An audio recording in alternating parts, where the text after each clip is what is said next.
Olá, sejam todas e todos muito bem-vindos a mais uma edição do X-Talk.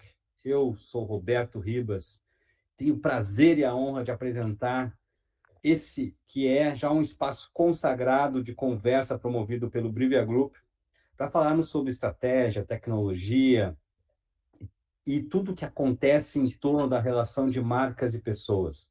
É um momento que a gente busca analisar e discutir os movimentos que estão impactando o hoje e moldando, de certa forma, o que vem pela frente.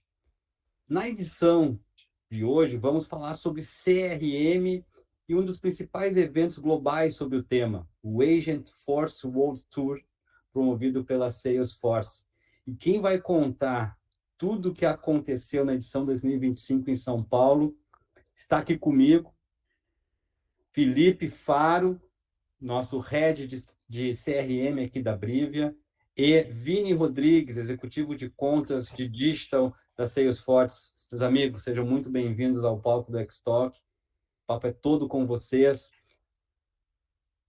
Muito obrigado, Ribas. Obrigado pela apresentação, obrigado pelo espaço aqui mais uma vez. Vai ser um prazer aí trocar uma bola com os nossos parceiros aí de Salesforce. Seja bem-vindo, Vini. Opa, valeu pessoal, obrigado aí pela introdução, Roberto, Faro. Vamos lá, vamos falar um pouquinho desse evento aí que foi bem legal, o maior evento que a Salesforce fez já no Brasil, maior edição com mais pessoas. E o tema do momento aí, né, agentes autônomos, inteligência artificial, então tenho certeza que vai ser um papo bem enriquecedor para todo mundo que tiver oportunidade de assistir. Boa, Vini. E eu acho que vamos começar por aí, cara. Vamos começar conta pra gente o que é o Agentforce, né? Qual o tamanho, a dimensão desse evento e qual é o propósito que a Salesforce tem em promovê-lo, já que ele não acontece só em São Paulo, né? Ele acontece no mundo inteiro. Perfeito. Acho que é legal para falar do Agentforce World Tour, é legal trazer um pouquinho, né, de quais são os eventos que a Salesforce faz, né? Então, a Salesforce ela tem o maior evento que acontece todos os anos, que é o Dreamforce, acontece em outubro, então desse ano vai acontecer ainda.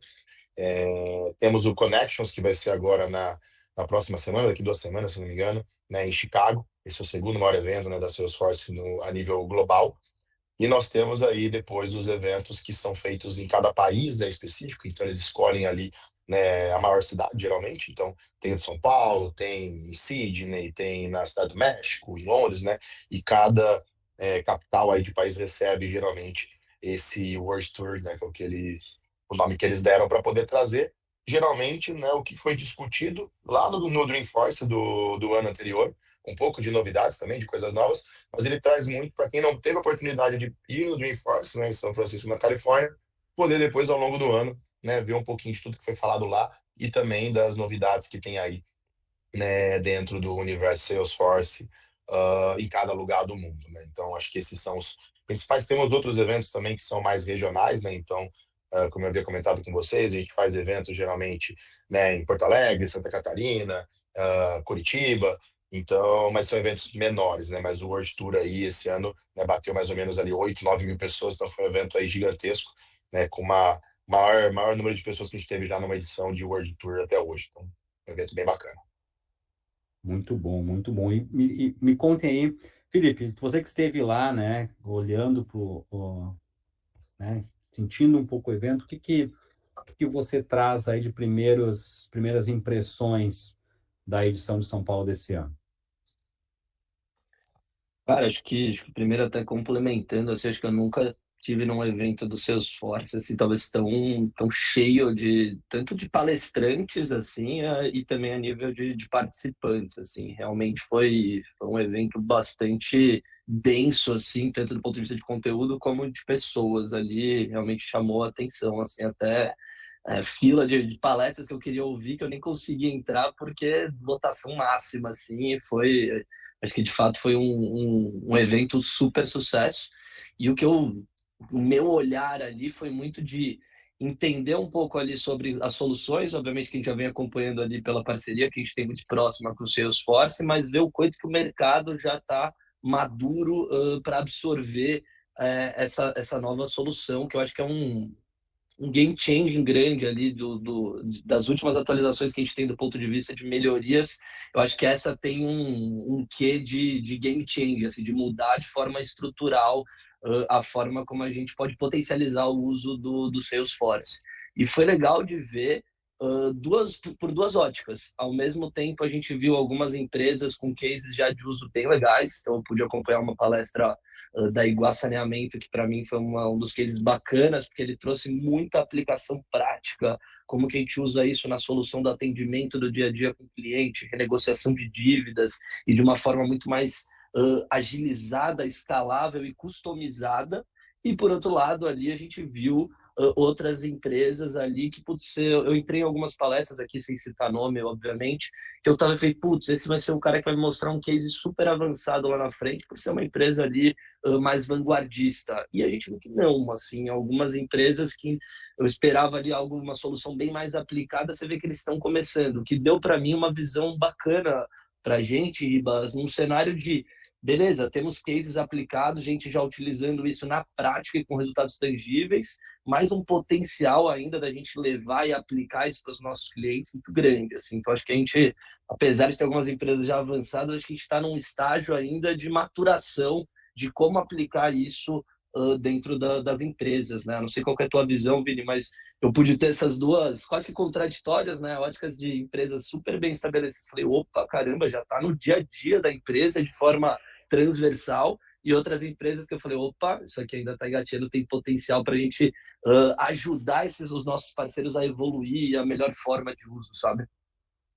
Não, com certeza. E é muito legal tu citar isso, Faro, porque a ideia do evento é justamente essa, né? A maioria das pessoas que estão no evento são clientes Salesforce ou pessoas que estão pensando, né, em adquirir Salesforce. E a gente tenta abrir muito espaço para várias empresas falarem. Então, tirar um pouco aquele jabá de só a gente falar, só a Salesforce falar, mas os clientes contarem um pouco de como eles estão, né, aplicando ali as soluções da Salesforce. Primeiro, né, para tangibilizar um pouco de que, cara, é para todo mundo, então qualquer tipo de segmento você pode hoje ter uma estratégia de CRM ou inteligência artificial, mas também para dizer que a empresa está no seu momento. Não tem como você comparar, né, um iFood, por exemplo, que já está num nível muito mais maduro, com uma empresa que está começando agora, né, com agente autônomo ou parte de CRM na sua tecnologia. Então, a gente tenta trazer esses universos para que também não fique aquele negócio muito chato para o cara ir lá e pegue uma palestra super técnica, super avançada e ele não entenda nada. Mas que ele possa também olhar para empresas que também estão no mesmo estágio do que ele, que já passaram por aquela dificuldade que ele está tendo, e como que eles desbloquearam isso com a Salesforce ou com o Agentforce ou com qualquer outra solução que a gente tem. Então, eu falo que o evento ele é uma oportunidade gigantesca de benchmark. Para todos os clientes que eu convido, eu falo, cara, vai. E não é para ver as palestras da Salesforce. Eu falo, cara, ou de parceiro, ou de.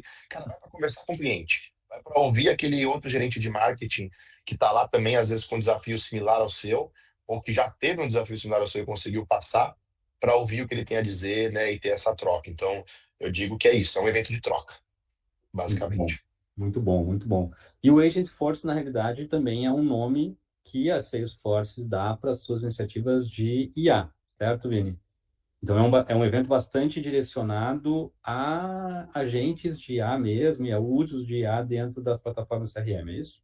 Perfeito. É mais ou menos, Roberto. Sim, porque é, obviamente, quando a gente fala hoje do nível de inteligência artificial para generativa, né, o Agentforce ele vem, mas quando a gente fala de IA, né, a Salesforce tem inteligência artificial preditiva desde 2013. Então, o nome mesmo da nossa IA, curiosidades aqui também agora no Talk, é Einstein. A Salesforce paga o dinheiro, paga um valor Uhum, muito alto para usar o direito de uso do nome do Einstein nas tecnologias, né? Então, uhum. a inteligência preditiva, ela já tem na ferramenta já há muito tempo. Então, eu que sou executivo de marketing cloud, né, eu sempre mostro para meus clientes como você pode usar melhor canal de disparo, melhor horário para disparo de e-mail, por exemplo, conseguir identificar anomalias em automações baseado ali em IA, melhores conteúdos. Então, eu tenho uma IA toda embarcada na visão preditiva já há muito tempo. E agora a gente está na moda generativa, né? Então, eu imagino que, né, vocês, todo mundo que vai escutar a gente aí, usa o chat GPT pelo menos algum momento aí do dia ou da semana para alguma coisa, né? Então, a inteligência artificial, ela ganhou muito volume agora na questão da inteligência generativa, e junto com ela veio a parte dos agentes autônomos, né? Como eu consigo transformar, né, agentes, seja para o meu atendimento. Então, acho que é importante entender que o agente autônomo, ele trabalha em duas frentes, tá? Eu tenho um agente autônomo que vai conversar com o meu cliente num saque para fazer uma pré-venda, para fazer uma qualificação de um lead, para resolver um problema. Então, isso é um tipo de agente. Mas eu tenho também o agente copiloto, que é aquele agente que me ajuda no meu dia a dia. Que eu, como vendedor, eu entro lá, eu entrei de férias e eu preciso saber tudo o que aconteceu, por exemplo, na conta da Brivia em um mês, eu peço para ele resumir, ele traz para mim, ou para criar um template de e-mail, ou para criar, né, alguma ação, né? Então, é importante definir esses agentes em dois pontos, né? O agente para a empresa e o agente, que é o agente autônomo que vai estar conversando com o seu cliente ali na outra ponta. Legal. E aí, quando a gente está falando de 8.000 pessoas num único dia, né, num evento em São Paulo, nós estamos falando de um grande interesse de pessoas por uma temática, né? Eu acho que a junção, né, a conexão entre IA generativa e CRM, essas duas palavras juntas geram um grande interesse da indústria, né? Eu queria que vocês me trouxessem um pouco aqui, porque, pela minha percepção, existe uma dualidade, né, sobre o uso de CRM, porque ele é uma ferramenta, de certa forma, bastante tradicional, né? Não é uma ferramenta de comunicação nova, não é uma ferramenta de negócio nova, ela é de bastante tempo. A relação com o consumidor, com o cliente, ela é a base do marketing, né? Então, enquanto existe o marketing, existe essa relação. Agora, ainda temos, parece que ainda temos muitos que evoluir dentro desse processo. O próprio Felipe trouxe, né, essa questão de que ele percebeu lá empresas muito à frente, com cases bastante avançados, também com empresas que têm bastante caminho para percorrer. E eu queria que vocês trouxessem um pouco dessa percepção, assim, em que momento nós estamos do CRM e da eficiência dessa ferramenta nos negócios. Nós ainda temos, nível Brasil, muito para evoluir, ou a gente, né, e aí evoluir em questão de mensageria, ou a gente já está num momento de realmente colocar em prática aquelas teorias de ultrapersonalização, de uma jornada muito contextualizada, enfim, queria uma opinião mais ampla de vocês sobre isso. Mas pode falar, Fábio, senão eu vou tomar aqui, eu vou falar 3 horas. Não, fica tranquilo. Eu dou uma visão mais olhando para mercado, você complementando uma visão aí de vocês olhando para diversas indústrias, segmentos. Cara, eu acho que assim, acho que a tua fala é muito boa, Ribas, e até fazendo um contraponto aqui com o que o Vini trouxe na fala anterior em relação ao Einstein, assim. Então, cara, que tem uma para te responder, Ribas, é que assim, tecnologicamente a gente está pronto para entregar todo esse trabalho de hiperpersonalização em escala, na prática, e, cara, tem empresas já entregando isso num bom nível. Estava batendo um papo, por exemplo, com o time da Natura recentemente, com a gerente de CRM, a Lidiana, ela trouxe algumas aplicações que eles estão trazendo bem bacana a nível de hiperpersonalização, e não estamos nem falando ainda de uma camada de agentes autônomos ali, que dá uma escala ainda maior ali. Então, do ponto de vista de tecnologia, estamos prontos. Mas acho que tem uma coisa que a gente conversa bastante aqui na Brivia, que é a questão da maturidade de pensamento, de cultura, tanto do ponto de vista de dados, como do ponto de vista até do que é um CRM de uma forma geral, né? Acho que as pessoas vão muito, quando a gente fala de CRM, pessoas às vezes tomam um erro assim clássico de, não, o CRM é a ferramenta. Então, o CRM é que eu contratei o Salesforce, eu tenho a minha estrutura, a minha área de CRM está pronta aqui para eu fazer um trabalho de relacionamento com meus clientes de ponta a ponta. De novo, do ponto de vista ferramental, você está com uma Ferrari na mão, mas se você não souber pilotar ela, você não vai a lugar nenhum. A gente tem clientes aqui com ferramental super parrudo, mas com resultados ainda modestos, por uma falta de um olhar estratégico, de entender que CRM é colocar o consumidor no centro das estratégias e ter os dados, pautar pelos dados para tomada de decisão. E tem clientes com ferramental super modesto aqui, com resultados estrondosos, porque tem esse pensamento estratégico, esse olhar para o negócio, e aí você pega um Salesforce que potencializa, te dá escala, te dá liberdade, muito mais potencial para você entregar tudo isso. Então, acho que tem uma dualidade aqui entre o que é ferramenta, o que é tecnologia, sim, estamos prontos, versus a maturidade das empresas, tanto cultural, mas aí trazendo uma coisa mais objetiva, e aí esse é o gancho que eu passo para o Vini, que é, cara, para mim não tem uso de um bom CRM, muito menos de um agent, de agentes autônomos, se a gente não tiver uma boa camada de estruturação de dados de qualidade. Se eu não tiver dados de qualidade bem estruturados, eu não tenho nada para automatizar, ou vou automatizar um problema, talvez eu crie até vou escalar um problema que hoje ele está micro, ele entra num cenário muito maior. Então, acho que tem essas etapas que eu ainda vejo ali que precisam ser construídas. Um exemplo está aí, o Einstein existe, como o Vini bem falou, e assim, é engraçado ver alguns clientes, né, Vini, vem, não, precisamos usar mais o Einstein. Eu falei, pô, peraí, o Einstein existe há 10 anos, a gente já usa muito o Einstein ali até há bastante Uhum. tempo aqui. É que ele ganha de novo uma luz muito maior com o advento de IA mais democratizado, o chat GPT, os próprios agentes autônomos. Então, tecnologia talvez a gente já tivesse até pronto para isso há mais tempo, mas acho que agora, culturalmente, a gente começa a ficar mais democratizado o assunto, sabe? Não, com certeza. E eu concordo plenamente. Eu sempre falo que tecnologia não é fim, ela é meio, né? Então não adianta você ter a melhor plataforma do mercado se você não tem processos, né, e uma estratégia bem definida.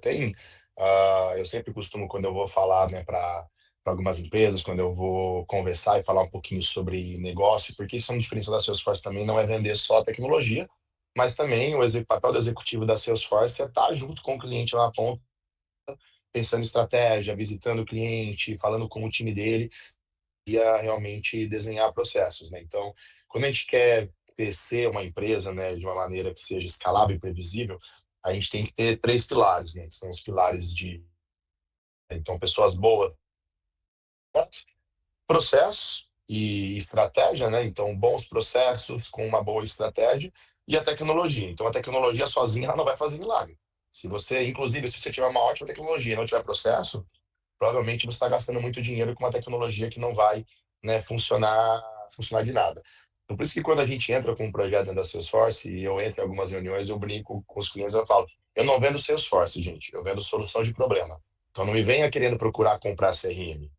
Que está dando errado aí? Como que está o teu processo hoje? O que não está funcionando dessa ponta até essa ponta? Então, né, é essa que é a grande visão quando a gente olha para CRM. Por quê? Porque as pessoas têm aquela visão ainda, né, Faro, que CRM é o funil de vendas. É a força de vendas. O CRM tem o Pep Drive.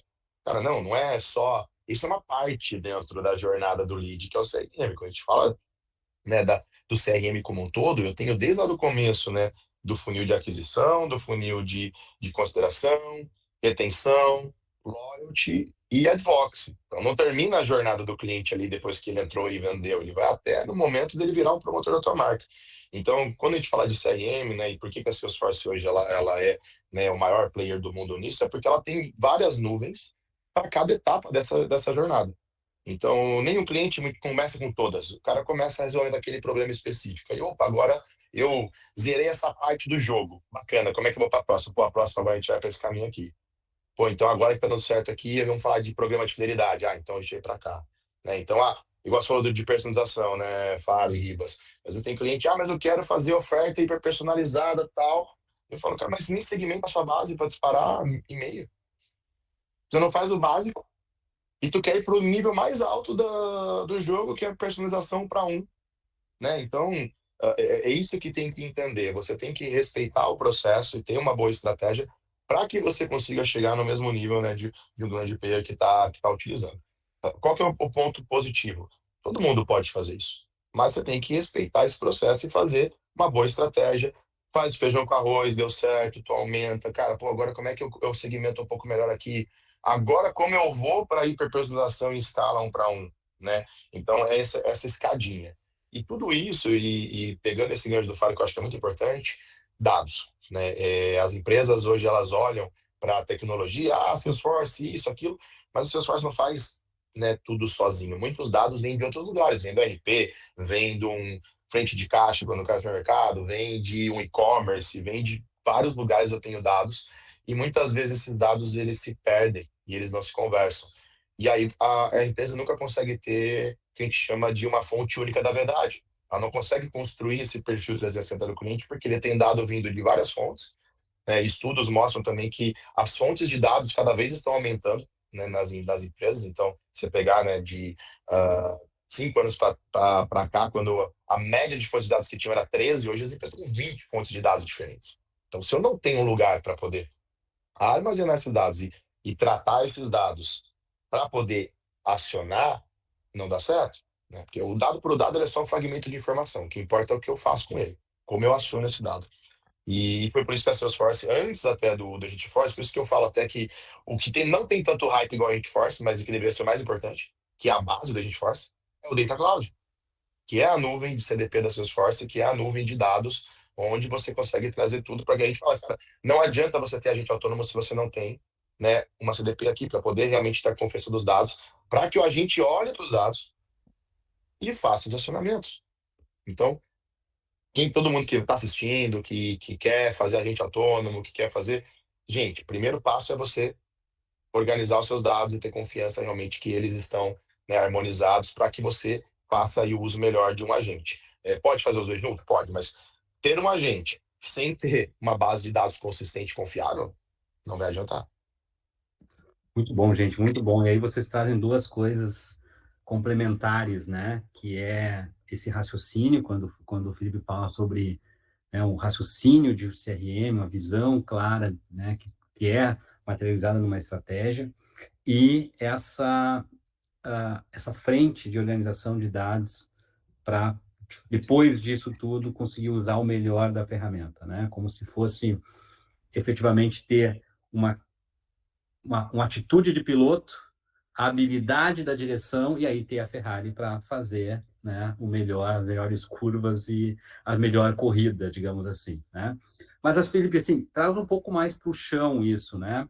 Vamos trazer aqui, bom, eu tenho a Ferrari, eu sou uma empresa de grande porte, que eu fui lá, eu entendo que eu preciso ter uma plataforma robusta, líder de mercado como o Salesforce, e eu fui lá e conversei com o Vini, implantei essa ferramenta.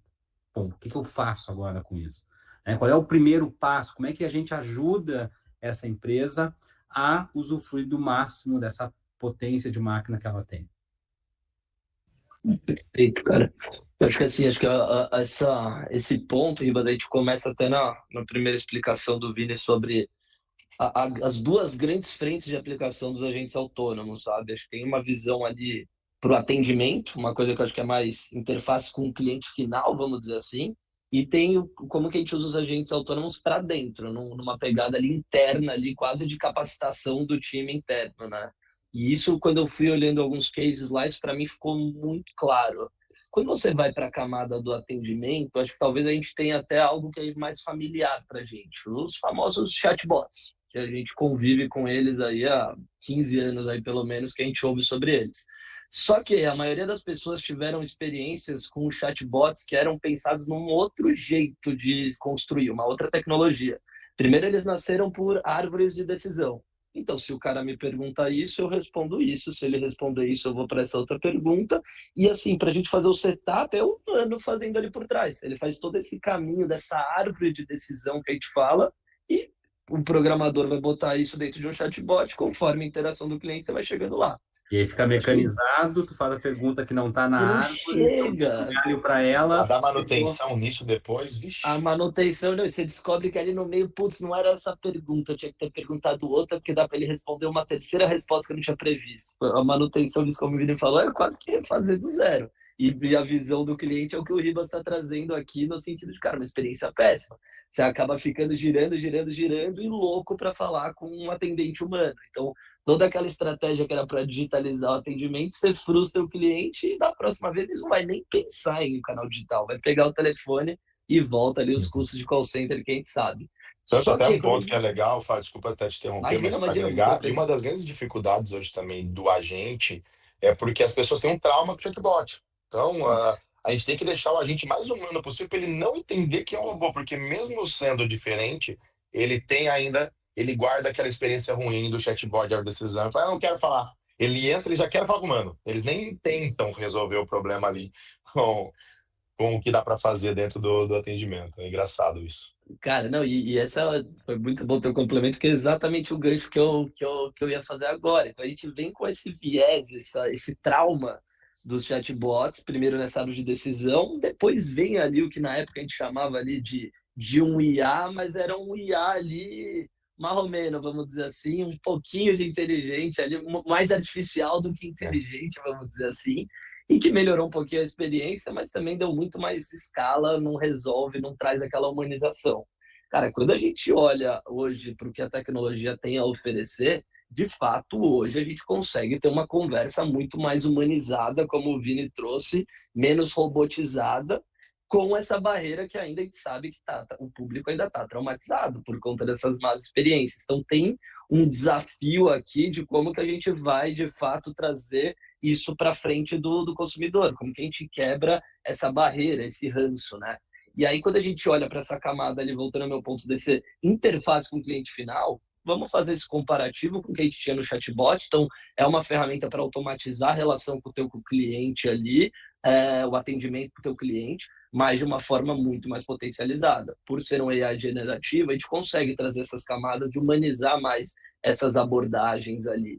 E a gente tem um outro ganho, que é a agilidade dele acessar múltiplas fontes de dados para continuar aquela conversa. Então, eu estou falando ali com o Vini, cara, uma conversa foi para um outro lugar que eu vou ter que acessar o quão adimplente ele é na minha empresa. Beleza, isso aqui, com todas as integrações previamente bem estabelecidas, está tudo à disposição e rapidamente ali, sem aquela história, não, espera aí que agora eu vou te transferir para um outro atendente, aquela coisa do humano ali. Não, cara, tá tudo lá. E quando você olha para esse feature e olhando para a segunda abordagem do agente autônomo, que é para dentro da empresa, isso é muito potencial, muito vencedor. Muitas empresas, ela tem uma automação do atendimento até uma camada, mas tem alguns assuntos que eles jogam o transbordo para o humano, que a gente sabe que ainda tem esse trauma, ainda tem barreiras que a tecnologia ainda não avançou, ele não é um humano ainda, a realidade é essa. Então, ali para momentos de cobrança ou recuperação de crédito, ou clientes inadimplentes, muitas vezes, ou na maioria das vezes, você vai ter um humano lá. Mas onde que o agente autônomo pode potencializar esse humano? Justamente, ele vai ter um assistente virtual 24/7 para ele, integrado a todas as fontes de dados que você tem dentro do Salesforce. Então, eu estou ali negociando com o Vini, tá aqui, Vini, você vai ter que pagar 3 parcelas de R$ 100 aqui para pagar. O Vini me devolve e fala, cara, não, eu sou um cara que eu sou cliente de vocês fiel, eu não aceito, eu quero ter um desconto aqui. Cara, rapidamente eu consigo acessar, beleza, me dá o histórico de pagamento do Vini, me dá quanto tempo ele está aqui, me dá todos os dados dele, e ali rapidamente a gente já tem ali uma saída já se a gente pode ou não negociar, inclusive a níveis mais maduros, onde a gente vai automatizar isso. Toda essa negociação, ou tipo, se eu vou poder dar um desconto de 10, 15 ou 25% para o Vini, está amparado em variáveis, em parâmetros automatizados, plugados a um monte de fonte de dados sobre o Vini, sabe? Então, são aplicações que eu vejo assim, cara, quando a gente conta, acho que é legal a tua pergunta, Ribas, que é, quando a gente conta isso na prática, uma negociação de dívida, isso aqui é muito prático. E não é uma ciência de foguete, sabe? Mas, de fato, ali a gente precisa começar antes, se você não deu nem o primeiro passo, não adianta querer dar a corrida lá na frente, sabe? Mas tem um ponto aí, pessoal, eu acho que a síntese é, bom, Salesforce é líder de mercado nessa de plataforma de CRM. Ela tem hoje tem uma entrega de tecnologia, como o próprio Vini trouxe aí, que é dada 2 décadas atrás, né, de já ter predição, já ter capacidade de processamento de dados num volume gigantesco. Hoje, né, está disponibilizando já ferramentas como tanto para Copilot quanto para atendimento na ponta, mas existe uma coisa no meio dessa história toda que não evoluiu na mesma velocidade. Até o raciocínio das pessoas, acredito que tem evoluído bastante, né? A gente tem essa visão da centralidade do cliente, mas a resposta organizacional das empresas ainda é uma grande trava, né? Porque essa história que o Felipe falou agora, né, de cobrança, eu fui anotando aqui as áreas que isso interfere, né? Então, eu estou falando aqui adimplência, estão falando do financeiro. E nós temos também a parte de atendimento, que às vezes é uma área específica dentro da organização. Nós temos a parte de vendas, que eu quero vender um novo produto para ele. Eu tenho a própria comunicação, que dá qualidade, que dá textura para esse atendimento, dá o tom de voz, a adaptação correta de como fazer esse processo de comunicação, além do produto, que eu estou falando de um produto especificamente, tem algumas features que eu posso, de certa forma, trabalhar. Então, vendas, comunicação, atendimento, produto financeiro são áreas diferentes, são áreas distintas que muitas vezes estão sob ritmos e metas e objetivos muito distintos dentro da organização. E mesmo que cada uma dessas áreas tenha um raciocínio centrado no cliente, elas ainda têm, né, cobranças e respostas a darem diferentes, em momentos diferentes, que faz com que essa orquestra ela não funcione de forma harmônica, ela tem tons diferentes. E parece que esse é o grande desafio que as empresas têm ainda para conseguir entregar, de certa forma, uma jornada muito mais fluida, né? Vini, eu queria provocar pelo lado da plataforma, né? Porque vocês estão desenvolvendo, vocês obviamente conhecem a realidade dessas empresas, conhecem o potencial das ferramentas. Como é que hoje a Salesforce se alimenta do aprendizado adquirido de décadas entregando ferramentas CRM para ajudar as empresas, ou de certa forma, projetar os seus serviços e a próprio agent, né, Force, para diminuir um pouco esse atrito entre áreas dentro de uma organização que muitas vezes que é gigantesca. Maravilha. Eu acho que uma coisa que é bem legal é trazer um pouquinho de como que a Salesforce, ela opera eu brinco que é a tríplice coroa da Salesforce para o atendimento ao cliente, né? Porque muito poucas pessoas sabem disso, tá? Mas o Customer Service, ele nasceu na Salesforce. Porque a Salesforce, né, o logo é uma nuvem, porque na época era tudo on-premise, então o Salesforce foi o primeiro software nuvem por assinatura, e ela percebeu e falou, vixe, agora eu cobro assinatura. Se eu não entregar sucesso, o cara cancela. Então eu preciso entregar sucesso. Então, uma outra curiosidade também é que a nossa nuvem de atendimento, ela foi feita dentro da nuvem de vendas para Salesforce poder prestar atendimento do cliente. Então, isso até hoje o cliente, quando ele compra as licenças de Salesforce, Sales e Service é a mesma nuvem. O que muda são os objetos dali dentro quando você constrói, né? Então, isso é um ponto curioso também. Então, entendendo isso, a Salesforce percebeu que não adianta ela ter a melhor plataforma se ela não tem um ecossistema para fazer com que aquele cliente use a plataforma da melhor maneira. E aí, ela fez e entendeu que ela precisava fazer uma divisão desses caminhos. Então, eu tenho o caminho que é um pilar, né, que inclusive é a própria Bridia, que é o parceiro de implementação. Eu preciso que alguém com expertise entre nessa empresa e a Salesforce ela é customizável, né? Não é um produto de prateleira. Entenda dos processos dessa empresa e desenhe a ferramenta para resolver os problemas e com um processo bem desenhado. Então, o parceiro de implementação da Salesforce ele é fundamental para os primeiros passos do cliente ali dentro. Só que não adianta também o parceiro ele entregar tudo isso, fazer uma boa implementação, desenhar os processos ali, se o time dele depois desse cliente ele não usa, não sabe usar e não sabe operar, né? Então, a Salesforce criou o Trailhead, que é uma trilha de aprendizado de conteúdo. Então, isso é gratuito, não precisa ser cliente da Salesforce, tá? Qualquer um pode ir lá fazer. E tem diversos conteúdos gratuitos da Salesforce lá, desde IA, Data Cloud, de nuvens específicas, né? Então, é uma ferramenta tão incrível que, não sei, né? Vocês estão aí no Sul, mas recentemente o Eduardo Leite deu uma notícia que eles vão usar o Trailhead da Salesforce para fazer capacitação de pessoas no Rio Grande do Sul. Olha o nível que isso é bacana, entendeu? Você usar uma trilha de conteúdo gratuita de uma empresa americana para poder fazer uma capacitação de pessoas aí. A gente faz isso também no Caldeira, eu não vou lembrar o nome agora do programa do Caldeira, eu sou mentor lá do Caldeira também, mas a gente tem lá um programa para pessoas de baixa renda para poderem também se desenvolver e crescerem profissionalmente. Ele é baseado dentro do Trailhead. Geração Então, Caldeira, não? Geração Caldeira, perfeito. O Geração Caldeira hoje, muitas partes deles são com trilhas do Trailhead, que são, né, que é esse ambiente educacional ali da Salesforce, gratuito e acessível para todo mundo. E a mesma coisa os clientes. Então, quando a gente fecha, né, um contrato, eu particularmente, tenho toda uma trilha de conteúdo que eu mando para o meu cliente e falo, tá, o parceiro está implementando, mas você precisa aprender também isso. Então, cara, segue esses cursos aqui. E esse seria o segundo pilar, você capacitar as pessoas da empresa para que elas usem também. O pilar do parceiro, quem que vai ajudar nesses primeiros passos. E o terceiro pilar é o pilar Salesforce estratégico. Eu tenho que ir lá nesse cliente e falar de negócio, não de plataforma. Eu tenho que entender por que que ele quer fazer isso aqui, porque às vezes muitos clientes, Roberto, ele tem a visão, eu quero fazer isso aqui, e ele acha que só existe uma maneira de fazer. E você fala, o bom vendedor pergunta por quê? Por que você quer fazer isso? Qual que é o teu objetivo no final? E às vezes você entende que o objetivo dele no final não é aquilo que ele quer fazer, mas ele quer aquele objetivo final, que dá para você fazer de 3, 4 maneiras diferentes.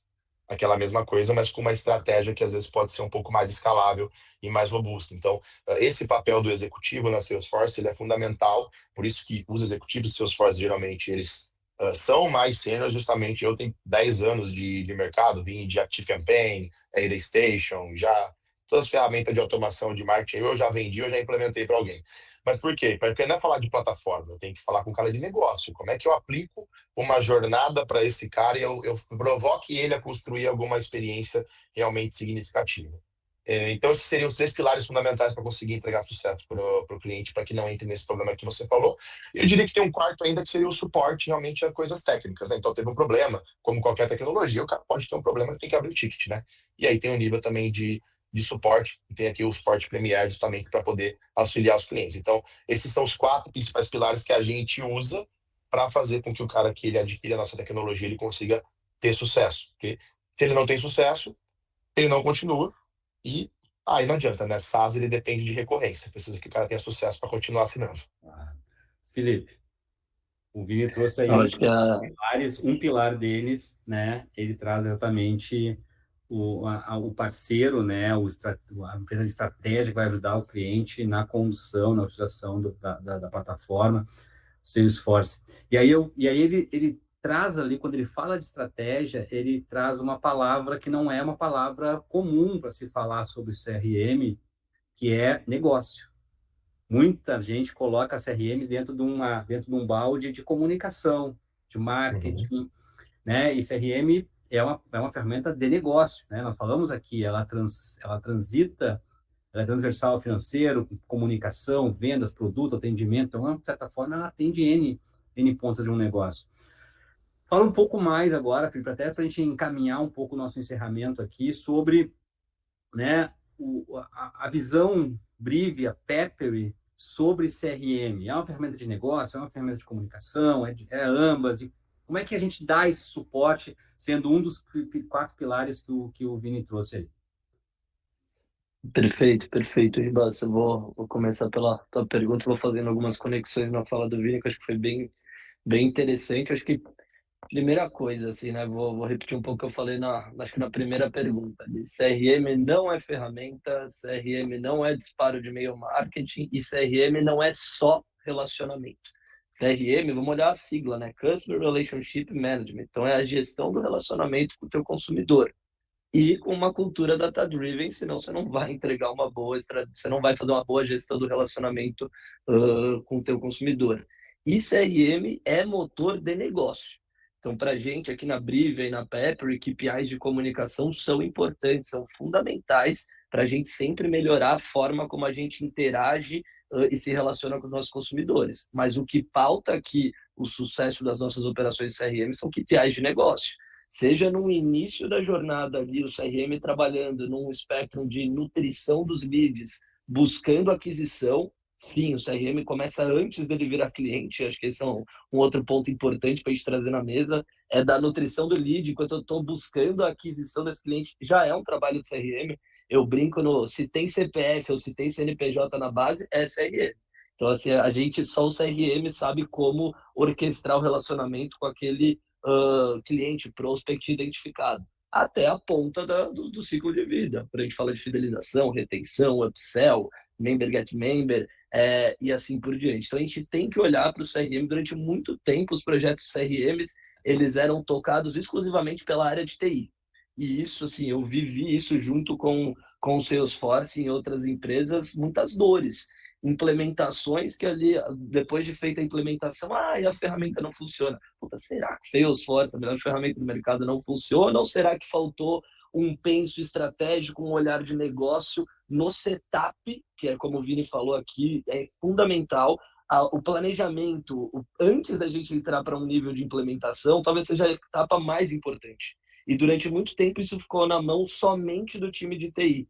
E aí TI implementa e entrega a ferramenta na mão do time de negócio. O time de negócio não participou ou não soube direcionar o que precisava ser feito. Vai ter uma ferramenta na mão que não vai atender às necessidades e objetivos do time de negócio. Eu acho que ao longo do tempo, e isso acho que a Brivia vem levantando, a Brivia e a Pepper vem levantando essa bandeira há muito tempo, de que, cara, esse olhar de negócio tem que ser no início. Hoje eu vejo esses projetos de implementação muito mais bacanas e estruturados, trazendo o time de negócio para o começo da conversa. Óbvio que o time de TI aqui tem que acompanhar, estamos falando de ferramenta, integrações de dados, mexer na nuvem, no CDP da empresa, então tem uma camada tecnológica importante, técnica, mas ela tem que ser direcionada pelo time de negócio ali, porque no final do dia é esse time que vai usar.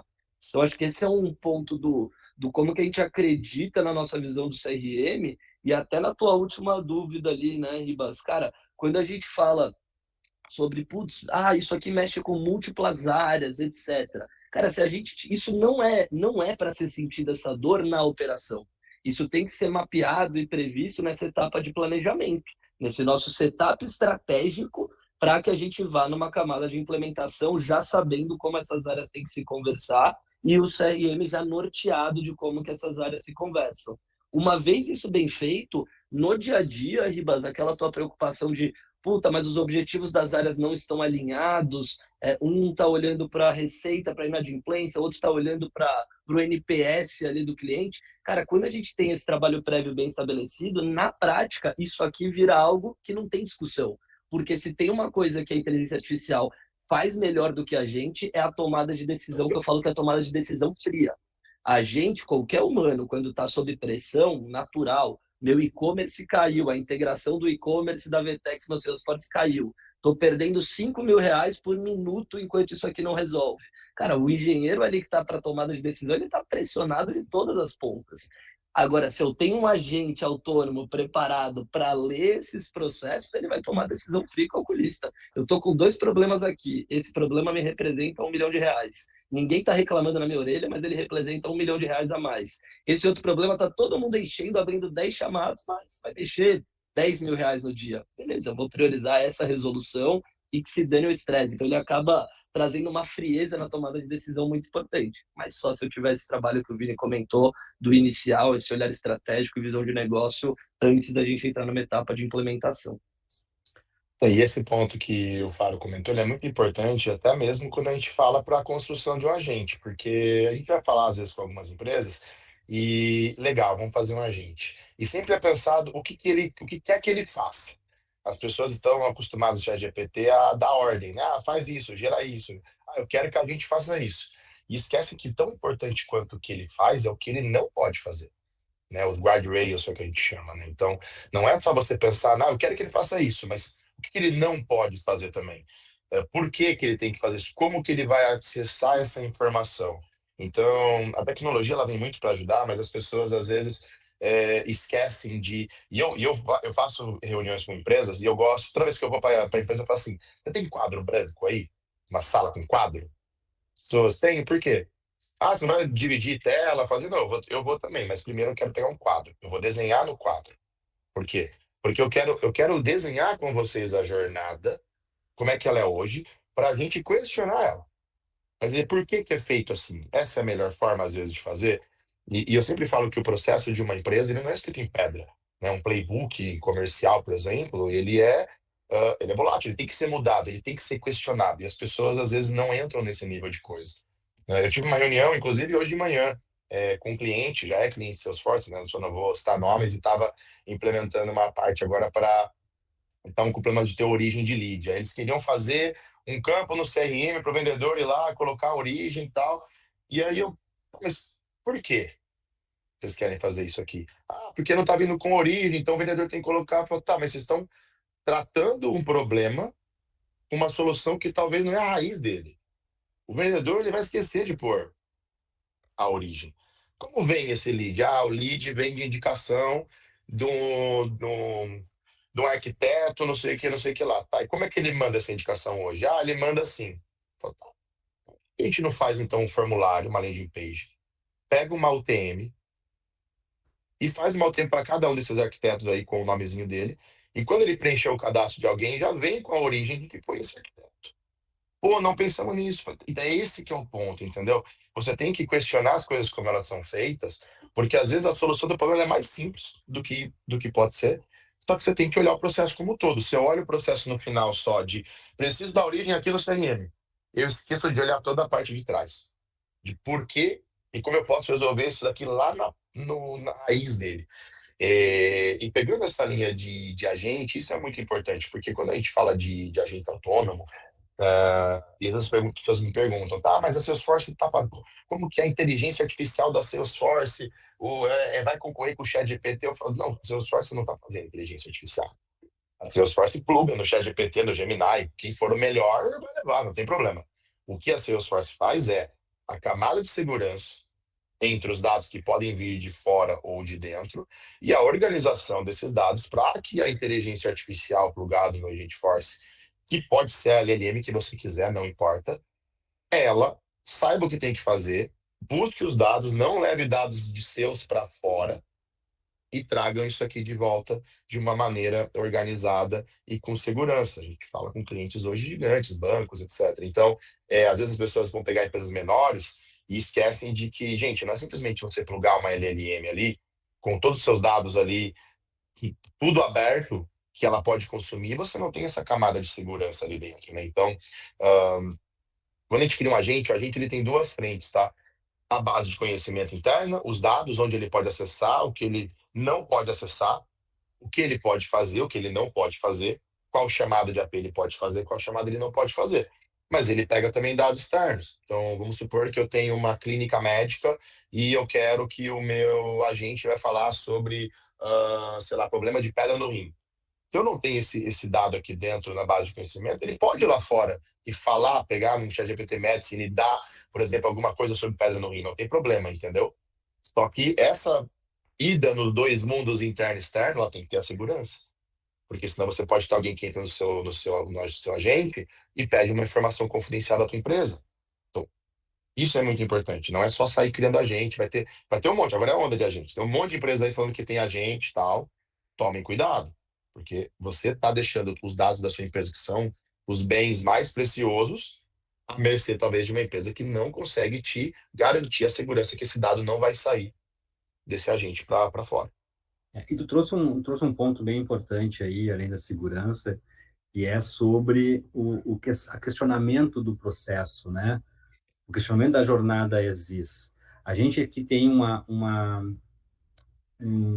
visão muito clara sobre isso, né? Que, assim, todo ponto de contato que a marca tem com o seu cliente, ela tem que entregar valor para ambos os lados. Ela tem que atender os objetivos de negócio da organização, da empresa, da marca, mas ela também tem que entregar valor, de fato, ao consumidor. E quem, de certa forma, é protagonista dentro desse processo é o consumidor, é o cliente. Ele que dita isso. O Felipe falou sobre centralidade no cliente ali. É ele que tem, de certa forma, o peso maior dessa relação. Porque sem ele não existe a empresa. E essa entrega de valor, ela precisa ser pela ótica dele, pelas expectativas dele, né? E aí, muitas vezes, a gente desenvolve um processo pensando nas premissas da empresa. Porque aqui na empresa eu preciso colocar uma SLA de 2, 3 dias, porque eu preciso aqui, a minha área de financeiro precisa processar essa informação antes de devolver. Cara, esse é o maior erro que as empresas cometem. A gente sempre fala aqui que a gente tem uma visão muito mais outside in, né? Ou seja, é de fora para dentro. A gente precisa construir jornadas, processos, réguas de CRM que atendam, tem um olhar de fora. Porque nós temos que quebrar as barreiras internas. Se eu tenho hoje uma barreira de uma SLA de 2 dias entre uma área e outra na minha empresa, eu preciso quebrar isso. A minha busca para entregar de fato uma boa experiência para o meu cliente é eliminar esses atritos, eliminar essas barreiras internas para que eu consiga ter uma jornada muito mais fluida e atenda a expectativa do meu cara lá na ponta. Porque muitas vezes ele quer, e uma das coisas, além da mecanização, né, da árvore de decisão, dos chats, que aí eu faço uma pergunta intermediária e não me responde, e aí eu caio, fico esperando dizer 9 para falar com o atendente, é porque também, muitas vezes, estas informações não me atendem, porque eu preciso, né, responder a uma SLA especificamente lá. A experiência de acesso é muito ruim. Eu preciso ter a informação aqui, resolver todo o meu ponto, desde seja ele se ele envolver financeiro, não envolver financeiro, produto, enfim. a grande questão, e aí o Vini traz isso, né? Viu que eu tendo a chamar de Vinícius, Vini. O Vini traz essa questão de olhar para o processo, e às vezes é muito mais prático, muito mais útil e vai entregar um valor muito maior se a gente desenhar um processo, por mais simples que ele seja, que atenda a expectativa lá de fora. Entender a expectativa lá de fora é fundamental. E o CRM, né, o Felipe traz essa questão de que ele também começa antes de ser customer ainda, né, como sendo um prospect, porque muitas vezes ele é, de certa forma, a principal forma de relação da marca com as pessoas, seja em que momento dessa relação estiver. Seja uma relação prévia, seja uma relação de relação, né, de venda de fato, seja uma de entrega de serviço e produto. E sempre tendo como protagonista esse cara que é o C do CRM. Né? Então, muito bom, acho que teríamos aqui papo para muito mais tempo, né? Para muito mais coisas. A gente falou, tentamos transitar aqui pelos assuntos mais importantes. Eu agradeço de verdade aí, Vini, a participação, né? A disponibilidade. Imagina. Felipe, eu acho que foi um evento que o Felipe trouxe bastante coisa para a gente aqui.